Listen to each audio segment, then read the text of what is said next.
Siamo arrivati quasi a 500 firme e ci siamo mobilitati per dare una mano non solo ai dipendenti, soprattutto ai dipendenti del supermercato, ma anche a tutte le persone che abitano qua intorno. A firmare la petizione per salvare il posto di lavoro a 9 dipendenti del supermercato di Via Lomellina, di cui soltanto uno a tempo determinato, i residenti di Oriago di Mira, ma anche gente di Mestre, Dolo, Martellago, Marghera, uniti contro l'improvvisa chiusura decisa per il 30 giugno dall'azienda, con sede legale in via Postumia, a San Biagio di Callalta, nel Trevigiano.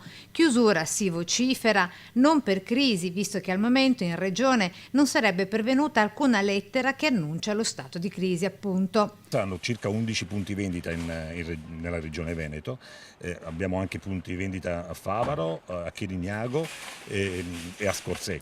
Attività commerciale ubicata in quel di Casabbioni, cioè nel Veneziano, e per la quale, con il comune di Mira, si sta prodigando anche quello lagunare con il consigliere Danna con delega al lavoro. Io ho chiesto una proroga della eventuale chiusura, ho detto che sarebbe opportuno portarla a dicembre proprio per dare la possibilità ai 9 lavoratori di trovare un nuovo inserimento, ma anche di valutare attentamente alla proprietà di poter rimanere in quella zona. Ma qui in via Lomellina la gente rilancia e chiede al supermercato resti aperto, il perché è presto spiegato.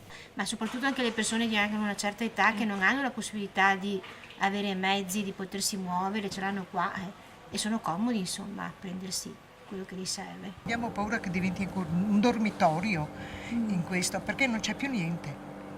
Speriamo che tutto si risolva in bene o che arrivi qualche altro supermercato.